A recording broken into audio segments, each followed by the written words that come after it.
조용히 앉아있는 라합을 죽이시는 하나님이라는 제목으로 우리 집사님 강론 먼저 읽으시겠어요? 말씀으로 말미암습니다.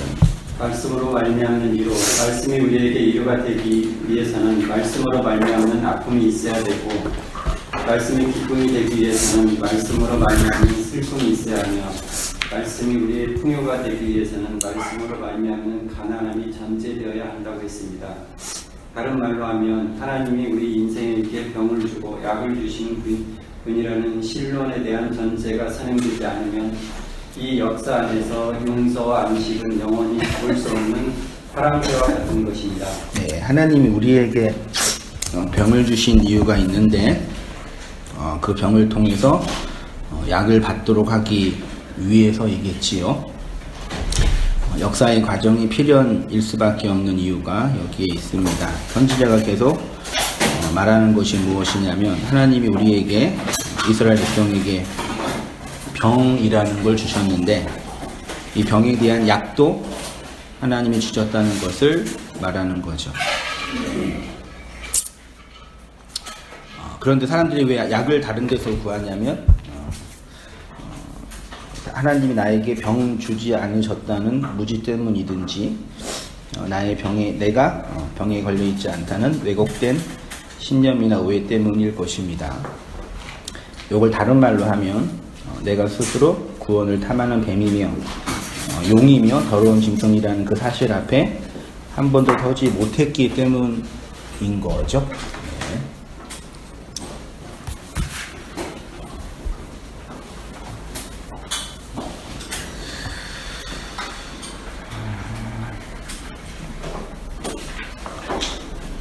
여전히 자기의 의와 자기의 옳음을 주장하는 선악과 먹은 아담으로 살고 있는 거죠.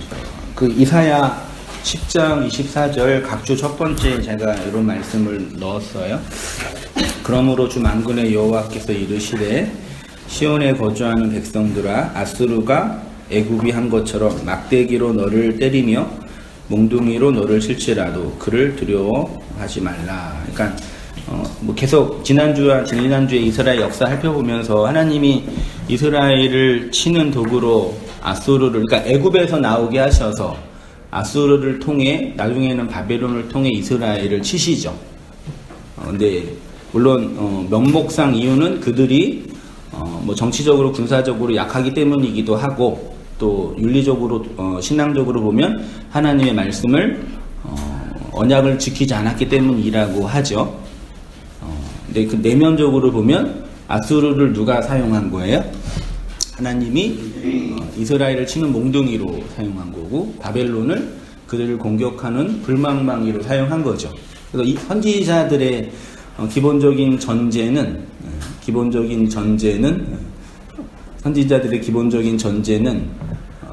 좀 더우세요?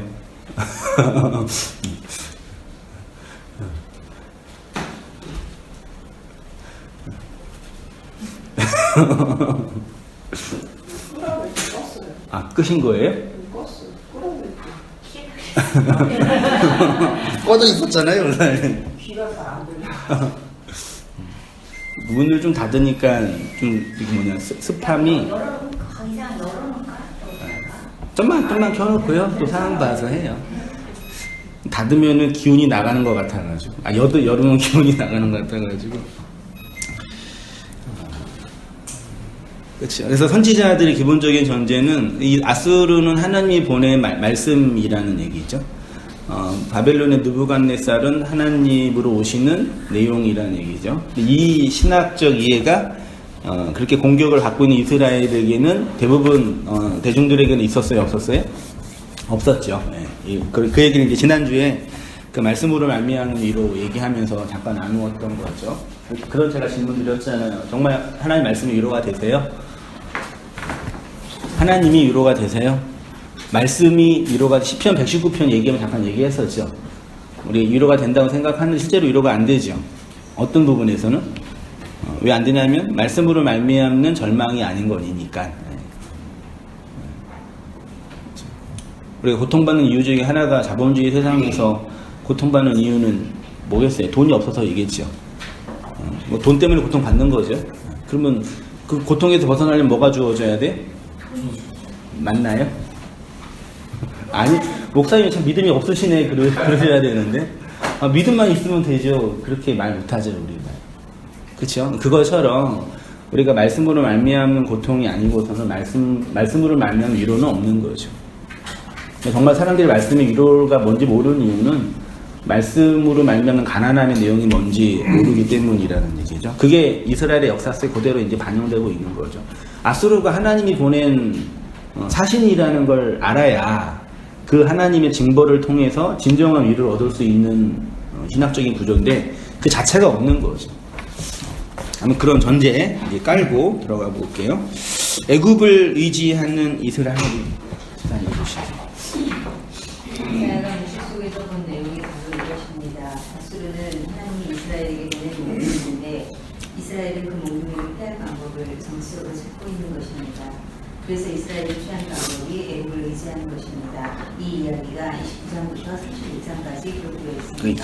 그 29장 제가 읽는 내용에는 이스라엘의 신앙의 내용에 대해서 이사야가 이제 비난하는데 주께서 이르시되 이 백성이 입으로는 나를 가까이 하며 입술로는 나를 공경하나 그들의 마음은 내게서 멀리 떠났나니 그들이 나를 경외함은 사람의 계명으로 가르침을 받았을 뿐이라 이렇게 얘기하고 있죠. 입과 입술로는 하나님을 공경하는데 마음은 멀리 떠나 있다는 말씀도 이런 뜻이죠. 여전히 애굽을 의지하면서 애굽을 통해 어려운 상황을 좀 이겨내 보자는 그들의 태도를 비판하는 것입니다. 그들의 마음이 하나님에게서 떠나 있다는 증거가 뭐냐면 사람의 계명으로 가르침을 받는 것이죠. 그래서 예수님도 이사야의 말씀을 인용하여 당대의 바리새인들과 서기관들을 이렇게 비난했죠. 마가복음 7장 6절에 이르시되 이사야가 너희 외식하는 자에 대하여 잘 예언하는. 그러니까 예수님은 이 말씀을 듣는 바리새인과 서기관들을 향하여 외식하는 자라고 일단 전제하고 얘기하는 거예요. 외식하는 자들에 대하여 잘 예언하였도다. 이 백성이 입술로는 나를 공경하되 마음은 내게서 멀도다. 7절에 사람의 계명으로 교훈을 삼아 가르치니 나를 헛되이 경배하도다. 여기까지가 이제 이사야의 말이고 8절을 보시면 너희가 하나님의 계명은 버리고 사람의 전통을 지키느니라. 7절까지는 이사야 말이고요. 8절부터는 예수님이 해석한 얘기예요. 이사야의 본문을 근거로. 근데 이 서기관과 바리새인들의 상태를 뭐라고 말씀하시냐면 하나님의 계명은 뭐요? 버리고 뭘 지킨대요? 사람의 전통을 지킨대요. 이게 되게 어려운 구조거든요. 이렇게 예를 들면 우리가 이제 개신교에서 나누고 있는 가르치고 있는 모든 것들은 하나님의 계명이에요. 사람의 전통이에요.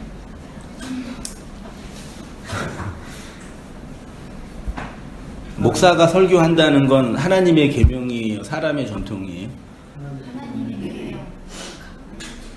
아 그래요? 예배 11시에 모여서 예배 드려야 한다는 건 사람의 계명이 하나님의 전통이에요. 사람의 전통. 예배 끝나고 축도해야 한다는 건 하나님의 계명이에요. 사람의 전통이에요. 구원론, 신론, 인간론 이거 하나님의 계명이에요. 사람의 전통이에요. 사람의 전통. 우리가 나누고 있는 모든 언어들은 인간들이 어떤 틀 속에 집어넣은 내용이에요. 맞지 않나요? 사람의 전통이 아닌 게 뭐가 있어요? 특히 이건 예수님이 바리새인들에게 한 말이란 말이에요. 그러니까 그런 걸로는 그게 필요 없다, 쓸모 없다, 그건 해체 이게 아니라 잘 헤아려야 되니까요. 하나님 우리에게 주는 그리스도의 말이 아니고서는 아무도 구원 못 받아요.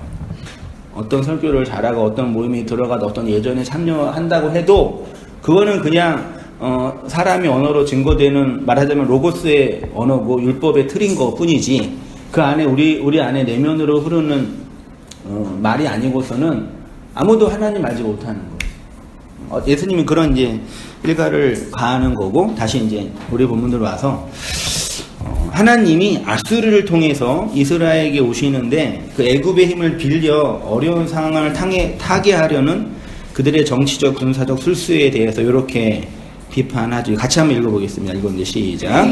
여호와께서 이르시되 패역한 자식들은 화 있을진저 그들이 개교를 베푸나 나로 말미암지 아니하며 맹약을 맺으나 나의 영으로 말미암지 아니하고 죄의 죄를 더하도다. 그들이 바로의 세력 안에서 스스로를 강하게 하며 바로의 그늘에 피하려 하여 애굽으로 내려갔으되 나의 입에 묻지 아니하였나이다. 그러므로 바로의 세력이 너희의 수치가 되며 애굽의 그들의 피함이 너희의 수욕이 될 것이라. 애굽의 도움은 헛되고 무익하니 그러므로 내가 애굽을 가만히 않는 라합이라 일컬었느니라. 2절 제가 두껍게 한 부분을 보세요. 그들은 바로의 세력 안에서 스스로 강하게 하며 애굽의 그늘에 피하려 하여 애굽으로 내려갔다. 그러니까 이게 어떤 상황인지 좀 제가 대충 말씀드렸죠.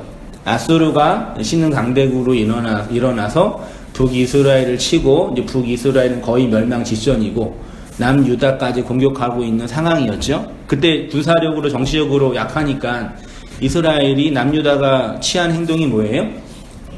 애굽한테 가서 친애굽파 중심으로 가서 애굽의 힘을 빌어서 이 아수르의 공격으로부터 좀 이겨내자라는 내용이죠. 이게 뭐 문제 있는 행동인가요? 정치적으로, 군사적으로 볼 때 문제가 있는 행동이 바로 뭐 그거지. 우리는 북한이 우리를 공격해왔는데 누가 우리를 도와줬어요? 유엔군이 도와줬잖아요. 마치 그런 상황이란 말이에요. 그때는 유엔군이 이겨서 됐지만 이 상황에는 이제 아수르가 애굽마저 공격해서 이제 공격한 거죠. 근데 이 정치적 상황을 선지자가 뭐라고 비난해요? 너희가 하나님을 의지하지 않고 하나님의 계명을 사람의 전통으로 가르치고 나를 만물에 여기며 나를 버리고 있다라고 비난하고 있는 거예요. 그러니까 이 본문을 그러니까 대부분의 주석집을 보면은 어떻게 되어 있냐면 이스라엘 백성이 하나님만 의지해야지 왜 다른 나라를 의지해가지고 그러냐 이렇게 얘기하고 그런 해석은 틀린 거죠. 그러니까 이스라엘 백성의 이러한 정치적 외교적 행위는 문제될 게 사실 없는 거죠. 그러니까 정치적으로 보면. 근데 거기 안에 선지자가 메시지를 전하는 거예요. 상징적인 언어들이니까. 그러니까 애굽을 의지한다는 게 뭐냐 이 얘기죠. 이스라엘 백성이 어디서 나왔어요? 애굽에서 나왔잖아요. 광야에서 1세대가 죽었잖아요. 걔네들은 누구예요? 1세대 이스라엘 백성인데 그들의 정신, 문화, 종교는 사실 뭐예요? 애굽 400년 동안 애굽에 있었잖아요. 그냥 애굽인이었어요. 그러니까 법적으로는 홍해에서 애굽 군사가 죽었는데 실제로 진짜 애굽은 어디서 죽은 거예요? 광야에서 죽은 거잖아요. 애굽인이었으니까요. 똑같은 이야기라니까요. 그러니까 애굽에 간다, 애굽을 의존한다는 얘기는 이스라엘 백성 안에 있는 그 애굽성에 대한 공격과 비판인 거죠. 이해되시죠? 정치 군사적인 이야기가 아니라요. 그걸 빗대어 얘기하는 거예요. 그래서 이런 부분을 보면서 우리가 하나님만을 의지해야 합니다. 이런 식으로 막 정치적으로 얘기하는 그 약간 극우적인 기독교인들이 있는데 그 아주 성경을 이상하게 보는 이상한 구조죠. 근데 이제 그 애굽을 이제 이사야는 뭐라고 그 상징으로 표현하냐면 7절에 애굽의 도움은 헛되고 무익하니라. 그러므로 내가 애굽을 가만히 앉은 뭐라고요? 라합이 뭐예요? 누구예요? 그 기생 라합 아니에요. 같은 음가만 같은 건데 이게 라하브라는 단어인데, 그러니까 소리만 같은 거예요. 근데 의미는 그 뭐 7294번이라 그러는데 거만, 교만 이런 뜻으로 번역돼 있고 이사야 51장 9절에 여호와의 팔이 깨서서 능력을 베푸소서 옛날 옛시대에 깨신 것 같이 하소서 라합을 점이시고 용을 찌르신 이가 있죠. 그 라합과 용이 뭐예요? 동의어로 반복되고 있는 거예요. 용, 짐승, 괴물. 그 구약의 히브리 여기 창세기 탄닌이죠. 어떤 거대한 어떤 권력 요런 개념으로 사용된 거를 이사야가 상징적으로 표현하고 있어요. 그러니까 애굽이 뭐냐고요? 애굽이 용이고 라합이고 짐승이라는 얘기. 나중에 계시록적 언어가 이제 비슷하게 반영되는 언어가 있는데 그때 볼게요. 자, 이스라엘의 역사를 통해 이러한 이스라엘의 역사를 일반적으로 생각하면 큰 문제가 될 것은 아닙니다. 국가가 다른 나라에게 위협을 받고 있을 때 외교적으로 정치적으로 해결하는 것은 당연한 것입니다. 그러나 이사야가 이렇게 애굽을 정치적 군사적으로 의존하는 것을 공격하는 이유는 단순히 외교 행위의 영역이 아니라 그들의 신앙, 하나님과의 관계가 어떠한가를 결정짓는 중요한 부분이에요. 그래서 이스라엘의 역사는 시간적으로 공간적으로 보면 그냥 한 나라의 역사인데 내용적으로 보면 누구의 역사예요? 그렇죠. 교회의 역사죠. 교회의 내용을 고스란히 담고, 그래서 그들의 이야기나 그들의 어떤 사건들은 개별적인 인간 사람만 보지 않고 교회 안에서 일어나는 내용들로 해석하고 받아들여야 할 필요가 있는 거죠. 애굽의 바로를 통해, 요거는 누구 그 자리시죠? 애굽의 바로를 통해 다시 말해서 일반 국가의 외교적, 정치적 정책을 비난하는 것이 아니라 교회됨의 본질이 무엇이며 성도됨의 내용이 어떤 것이냐에 대한 말씀입니다. 바로라는 육적 자아를 의지하고 애굽이라는 세상을 의존하는 불신앙과 불순적인 모습이라는 것입니다. 이는 출애굽한 1세대 이스라엘이 광야에서 경험한 내용과 같은 것입니다.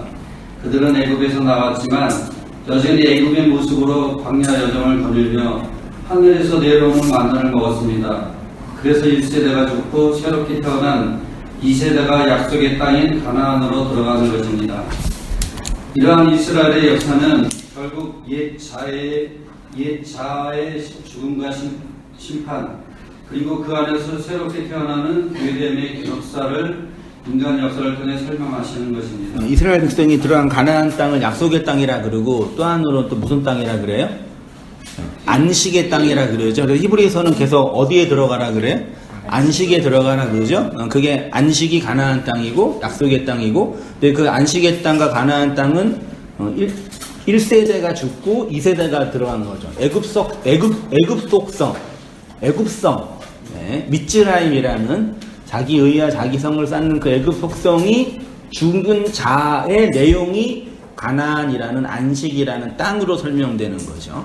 그게 고스란히 교회의 역사와 성도의 인생 속에, 그러니까 교회의 역사는 약간 객관적인 이야기라고 한다면 교회의 역사가 성도의 인생이죠. 우리가 이 땅에서 경험하고 누리고 체험하고 있는 모든 것들은 그냥 인생사죠. 다른 예수님 안 믿는 분들, 이방인들과 같아요, 달라요? 똑같아요. 똑같은 일이 계속 반복돼요. 같은 역사니까. 근데 그 안에 하나님이 그 인생을 가지고 펼치시는 하나님의 구속사라는 게 있죠. 그거를 우리가 감지하고 경험할 때 어떠시나요? 똑같은 인생으로 살고 있는데 그 인생 속에서 하나님의 특별한 그 구속사가 펼쳐지는 내용들을 인생 현실과 말씀이라는 해석의 틀로 하나하나 바라볼 때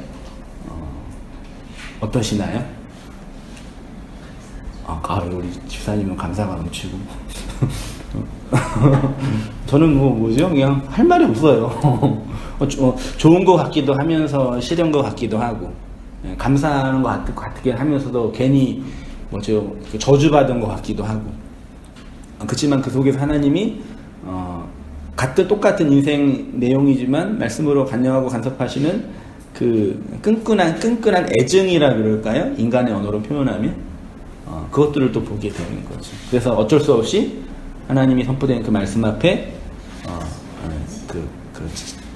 승복하게 돼요. 제가 좋아하는 표현, 승복하게 되죠. 하나님 불강력적으로 폭력무리를 끌고 가시지만 그냥 우리 안에는 그 승복이라는 순종이 흘러나오게 되는 거죠. 내가 뭐 열심히 하고 노력해서 순종한 게 아니라 믿는 게 아니라 그렇게 하나님이 나를 정복해 가셔서 하나님 아들로, 하나님 나라로, 안식으로 만들어 가시고 있는 거구나를 내 역사와 증거된 성경의 내용을 통해서 확인하는 거죠. 그러니까 저는 말씀을 전하고 있는 뭐 설교자라는 공적인 일이기도 하지만 그냥 또 한편으로는 그냥 한 개인으로 한 성도로 살고 있는 거잖아요. 그 말씀을 볼 땐 되게 그런 공적인 영역과 사적인 영역을 이렇게 구분하는 건 좀 그렇지만 구분이 될 때가 있긴 있거든요. 사적으로 보는 게 말씀 보는 게 좋겠어요? 공적으로 말씀 보는 게 좋겠어요? 네? 뭐가 좋겠어요? 사적이 좋죠. 왜냐면 그냥 말씀 듣고 아 이게 그 내용이지, 내 인생 그렇게 있지. 근데 그럴 때마다 이렇게 깜짝깜짝 놀란다니까요. 어쩜 이렇게 그 주도 면밀하게 틈 하나 들어갈 거 없이 이렇게 내 인생을 꽉 움켜쥐고 끌고 가시는지를 이렇게 놀라는 거죠. 그건 제 마음만 그러는 게 아니죠. 그렇죠? 그래서 뭐 나중에 뭐 그 바울 서신 가면은 뭐 설교도 필요 없다 그런 얘기 하잖아요. 가르침도 필요 없고 그 마음으로 이제 살면 된다 그런 얘기를 하는 거죠. 그 나중에 그래서 진짜 나이 들고 늙으면 이제 더 이상 가르침을 받지 못하잖아요. 눈도 안 보이고 귀도 안 들려서 그때 가르침을 받지 못한 상태가 될 때 정말 가르침이 필요 없는 사람이 돼야 되겠죠. 어떤 의미에서 아무것도 하지 못하는 사람일 때 돼 있는 사람이어야 되겠죠. 그런 또 이렇게 어른들 이렇게 늙어가시는 거 보면서 또 그런 게 보이더라고요. 저도요. 예, 아무튼 예, 그렇습니다. 옛 자아의 죽음과 그 안에서 새롭게 태어나는 교회, 애굽적 나, 애굽 속성의 나의 죽음을 얘기하는 거죠. 그래서 아수르가 물론 정치적으로 볼 때 아수르가 이렇게 서방 정책을 피니까 북쪽 치고 그 아람 치고 이스라엘 치고 그다음 어디 치겠어요 결국은요. 애굽을 치겠죠. 근데 애굽이 100년 후에 망할 거를 100년 전에 미리 망한 이유가 뭐냐면 이스라엘과 연합해서 아수르랑 싸웠기 때문에 망한 거예요 결국은요. 그러니까 하나님이 이스라엘을 통해서 그들 안에는 애굽을 같이 얘기하는 거죠 사실은요. 그래서 이들의 구원의 길은 애굽과 바로를 의지하는 그들의 행위에 있지 않고 돌이켜 조용히 있어야 구원을 얻을 수 있다고 이사야가 선포해요. 제가 볼게요. 이사야 30장 15절 주 여호와 이스라엘의 거룩하신 이가 이같이 말씀하시되 너희가 돌이켜 조용히 있어야 구원을 얻을 것이요 잠잠하고 신뢰하여야 힘을 얻을 것이거늘 너희가 원하지 아니하고 이르기를 아니라 우리가 말 타고 도망하리라 하였으므로 너희가 도망할 것이요 또 이르기를 우리가 빠른 짐승을 타리라 하였으므로 너희를 쫓는 자들이 빠르리니 한 사람이 꾸짖은즉 1000사람이 도망하겠고 5이 꾸짖은즉 너희가 다 도망하고 너희 남은 자는 겨우 산 꼭대기에 깃대 같겠고 산 마루 위의 깃이 같으리라 하셨느니라. 요게 이제 그 30장 17절 30장 마지막 절이에요. 17절이에요. 그 다음에 18절이 또 나와요. 이어서 볼게요. 이사야가 이러한 애굽을 의지하는 그 이스라엘 백성을 향해서 어떻게 해야 구원 받을 수 있다고 구원론을 얘기하고 있어요? 너희가 돌이켜 조용히 있어야 구원을 얻을 것이요 잠잠하고 신뢰하여야 힘을 얻을 것이다. 반복하는 거죠. 그러니까 애굽을 의지하는 그 의지의 행위를 포기하고 뭐 하고 있어야 돼요? 조용히 있어야 돼. 그러면 정치적으로 어떤 현상이 돼요? 아수르한테 공격당하는 거예요. 그게 구원의 길이라는 얘기예요. 그치요? 그게 구원의 길이죠. 너희가 돌이켜 조용히 있어야 구원을 얻을 것이요 잠잠하고 신뢰하여야 힘을 얻을 것이다. 그런데 이스라엘은 그렇게 하지 않았죠. 그래서 망했죠. 하나님 어떻게 하시겠다는 얘기예요? 그들로 돌이키게 하고 조용히 있게 하고 잠잠하게 하고 신뢰하게 하여서 구원을 얻게 하겠다라는 표현이겠죠. 요거를 이제 원문으로 제가 잠깐 보니까 좀 어색하지만 이렇게 직역할 수가 있어요. 그리고 내려가서 돌이킴 안에 있어야 너희에게 구원이 주어질 것이고 멈추고 믿음 안에 있어야 구원이 주어질 것이다. 그러니까 애굽을 의지하는 게 불신앙이고 그거를 버리는 걸 신앙이라는 전제죠. 구체적인 내용이 내려가서 돌이킴 안에 있어야 구원이 주어질 것이고 멈추고 믿음 안에 있어야 구원이 주어질 것이다. 한글로 조용히라고 번역된 단어가 나하트라는 단어로 되어 있대요. 5183번인데 이게 내려감, 조용함, 평온함, 안식, 휴식이라는 명사인데 동사가 나헤트라는 동사예요. 이 나헤트라는 동사가 어디에 사용이 됐냐면 시편 32편 2절에 주의 화살이 나를 찌르고 주의 손이 나를 심히 누르시나니 있죠. 그 각주 9번에 제가 넣었는데 2페이지 아래에요. 나하트가 그 조용히라는 단어가 화살이 나를 찌르고 주의 손이 나를 심히 누른다. 그러니까 나하트가 뭐냐면 화살과 주의 손은 말씀인 거죠. 말씀이 성도한테 들어오는 내용을 표현할 때 하는 거죠. 그때 성도를 찌를 때 나하트고 말씀이 손이 누를 때가 나하트예요. 그러니까 하나님의 어떤 그 객관적인 말씀이 내 안에 들어오는 그 현실을 나하트라는 단어로 표현했어요. 동사로. 그것의 명사형을 내려가서라고 번역을 한 거예요. 한글 성경이. 그러니까 의미적으로 상징적으로만 본다면 너희가 이렇게 하나님의 말씀의 공격을 받아야 등가 번역하면 말씀의 찔림을 받아야 하나님의 말씀의 화살에 찔림을 받아야 이렇게 좀 번역할 수 있어요. 어색하지만 그렇게 내려가서 돌이킴이라는 단어가 슈브예요. 슈브의 명사형 슈바인데 그 원문에는 전치사라는 배가 앞에 있어요. 배 기억나세요? 전치사? 어디? 안에. 그러면 슈바는 돌이킴이죠. 그럼 돌이킴 안에 이렇게 해요. 그걸 돌이켜라고 표현했고요. 그래야 구원이 주어진다라고 했습니다. 그다음 시편 65편 10절에도 나하트 볼게요. 3페이지 오른쪽 위에요. 주께서 밭 고랑에 물을 넉넉히 대사 그 이랑을 평평하게 하시며 담비로 부드럽게 하시고 그 싹에 복을 주시나니 할 때 그 이랑을 평평하게 하시고 있죠. 이게 나하트예요. 그러니까 한 개인에게 말씀으로 오시는 내용과 땅의 그 밭 고랑 뭔지 아시죠? 그 골이죠, 골.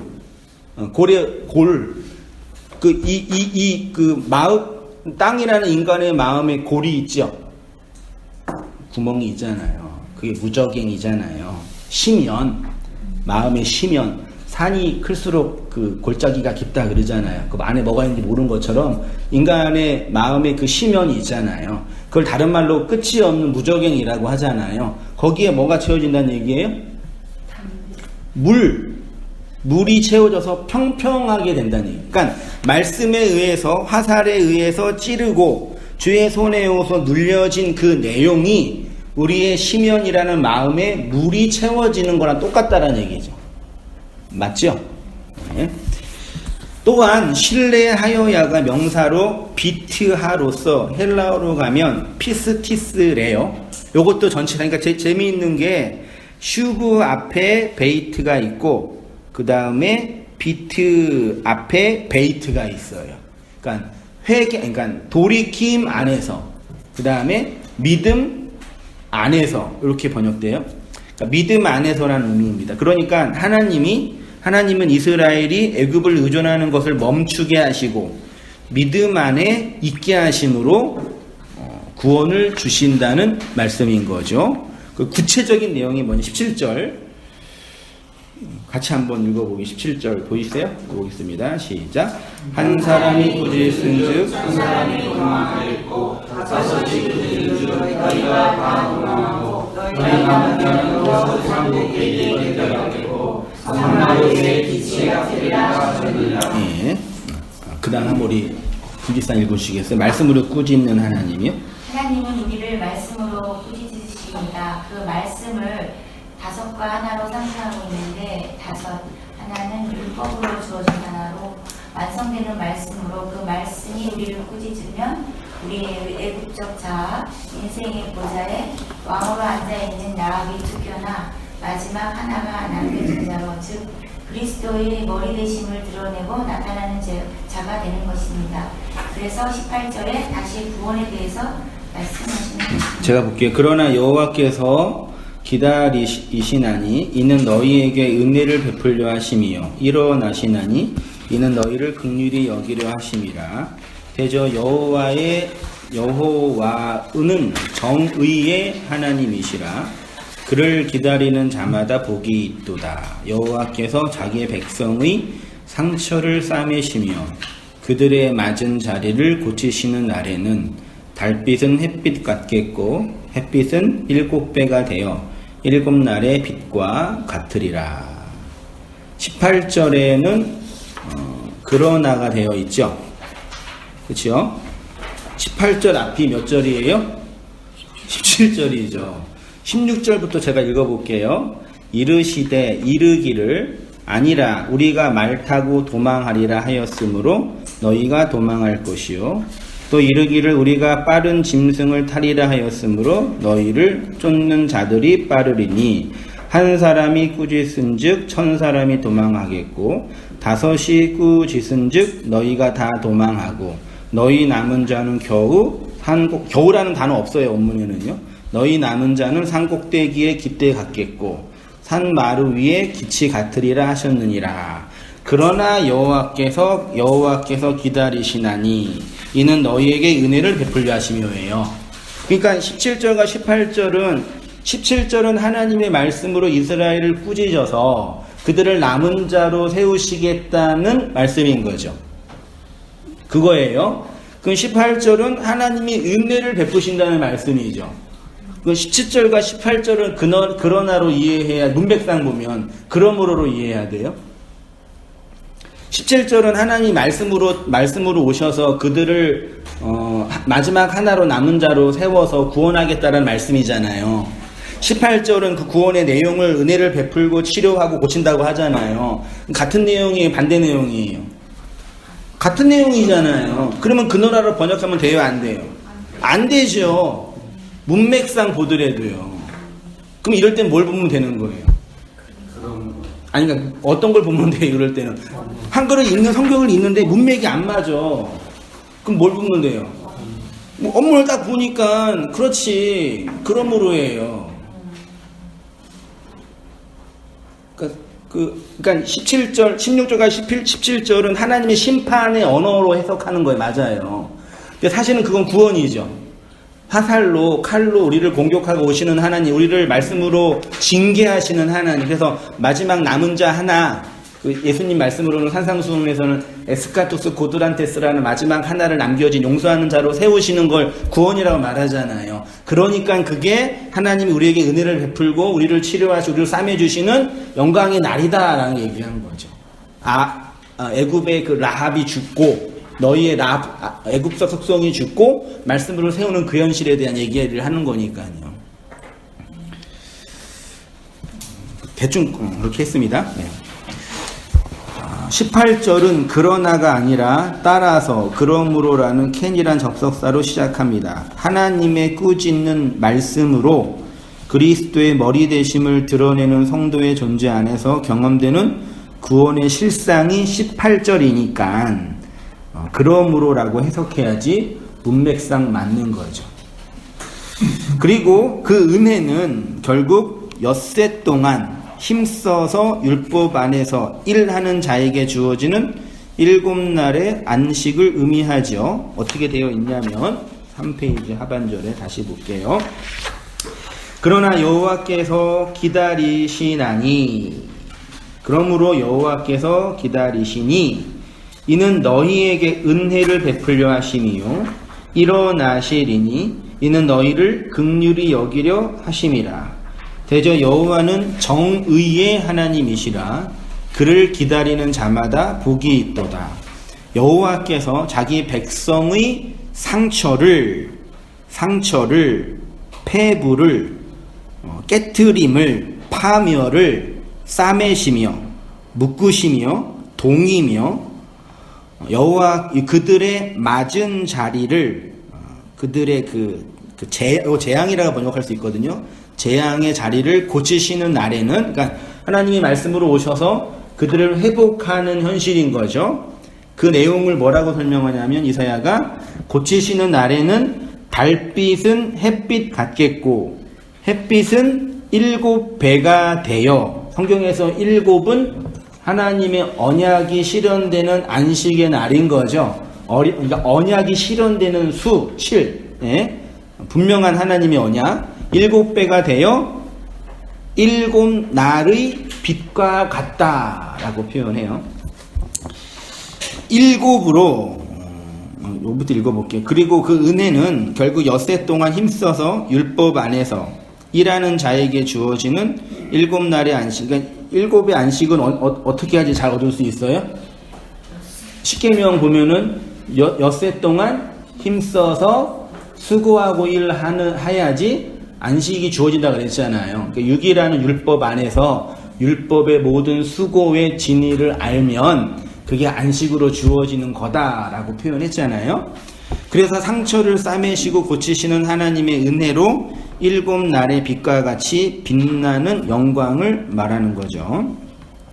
7으로 주어지는 안식의 날은 6일 동안 힘써 일하는 수고를 통해 주어집니다. 그래서 성도가 하나님께 받은 구원은 무슨 구원이냐면 심판을 통해서 받은 구원이고, 온전은 불완전을 통해서 주어진 온전이며, 평안은 환난을 통해 주어진 평안이고, 빛됨은 어둠을 통해 주어진 빛이고, 생명은 죽음을 통해 주어진 생명이고, 진리됨은 비진리를 통해 주어진 진리됨이죠.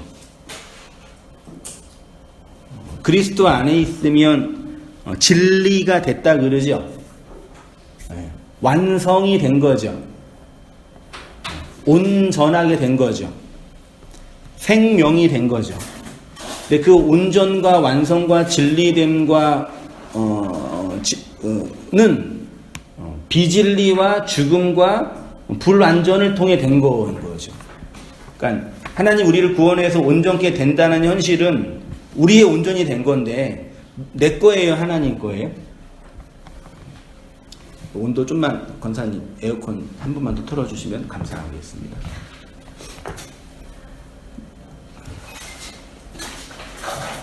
내 거예요, 하나님 거예요?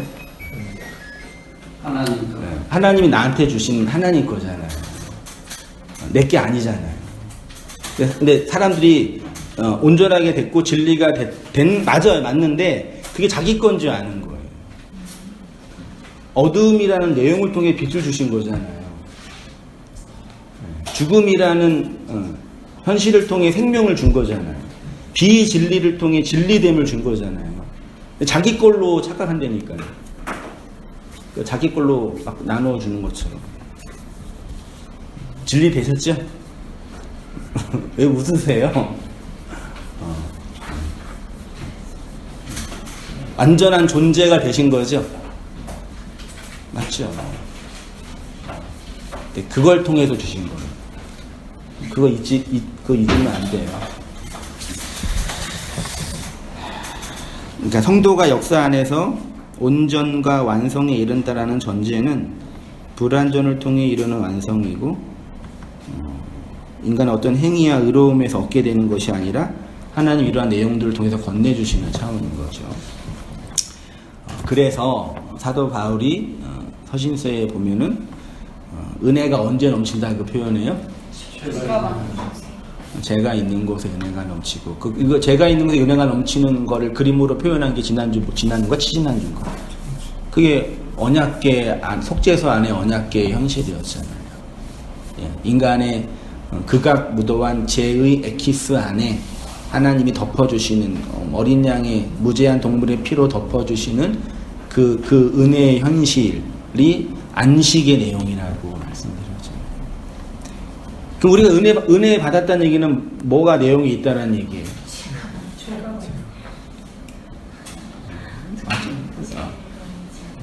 죄를 많이 지었기 때문에 은혜가 넘친 거잖아요. 세개 들으셔요? 네. 그러므로 은혜라는 것은 내가 기대하고 내가 소원하는 것들이 이루어지는 것이 아니라, 우리 흔히 은혜 받았다고 할 때 그 표현 다 그거죠. 내가 기대하고 바랬던 것 이루어지는, 그게 아니라 나의 죄를 더 깊이 보는 것이고, 그 은혜가, 의로움은 내가 힘쓰고 노력해서 칭찬을 받은 것이 아니라 나의 불의가 드러나는 것이죠. 그러니까 하나님은 우리의 죄를 보세요, 안 보세요? 속죄소 그림 생각해 보세요. 속죄소 안에, 복궤 안에 있는 그 세 가지의 죄와 내용이 있는데 우리의 현실인 거죠. 시면의 내용인 거죠. 그걸 우리 안에 있는 거잖아요. 그걸 하나님 보세요, 안 보세요? 안 보시죠. 이거 어린 양이 별로 덮었잖아요. 그래서 우리는 의인이 된 거잖아요. 그렇죠? 그 의인이에요. 죄를 아무리 많이 지어도, 죄를 지어도 괜찮아요, 이제. 맞잖아요. 근데 그 죄는 누구는 봐요? 나는 보잖아요. 근데 그 죄의식이 불신앙이 겪는 죄의식과 다르다니까요. 거기에서 나오는 소위 말해 뭐 인간적인 덕목을 뭐 겸손이라고도 하고 자기 이해라고도 표현하는 거예요. 이 표현할 때요. 하나님은 우리의 죄를 그리스도로 덮으셨는데 우리는 그 시면을 본다고요. 근데 가끔 이게 보면은 정말 속까지 다 의로운 분들 많이 계셔요. 나는 진리로 완성이 됐고 맞죠. 뭘 해도 하나님 은혜만 드러내는 과정이고 수단이고. 나의 불의가 드러나는 것이며 선함이라 내가 도덕적으로 윤리적으로 반듯한 사람이로 인정받는 것이 아니라 내 속에 가만히 앉은 라합이 쫓겨나는 현실인 것입니다. 그래서 우리의 인생의 약은 병을 주시는 하나님에게 있는 거죠. 성도의 안식은 여섯으로 설명된 율법의 수고 아래서 7이라는 언약으로 주어진 것입니다. 하나님이 주신 병 속에 내 안의 용과 짐승과 거짓 선지자들이 악한 말로 우글거리고 있는 병의 증상들을 보면서 약을 주시는 하나님의 은총과 은혜를 경험하는 것이 성도의 안식입니다. 그러면 병이라는 불뱀, 약이라는 노뱀을 주셨잖아요. 그럼 그걸 통해서 뭘 알아라는 얘기예요?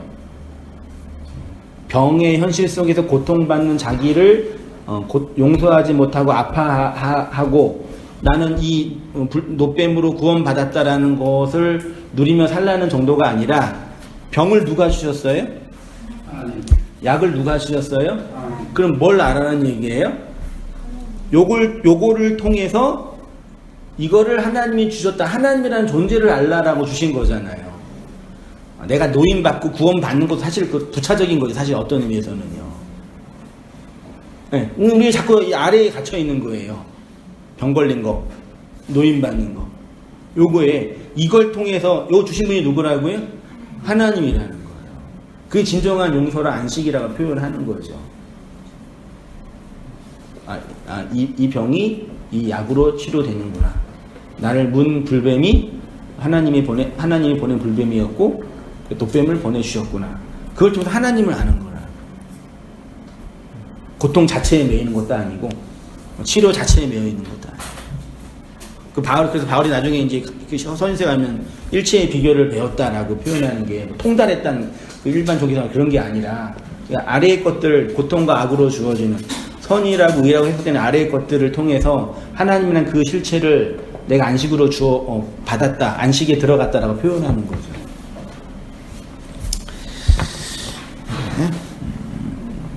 이 병의 증상들을 보면서 약을 주시는 하나님의 은혜와 은총을 경험하는 것이 성도의 안식인 것입니다. 이 아마겟돈 전쟁 속에서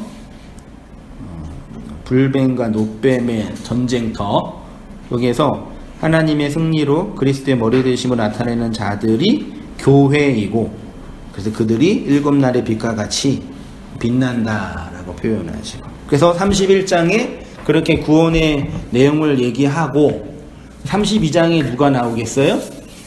구원의 그 실체를 드러내는 소위 말해 그리스도에 대한 말씀이 나오는 거죠.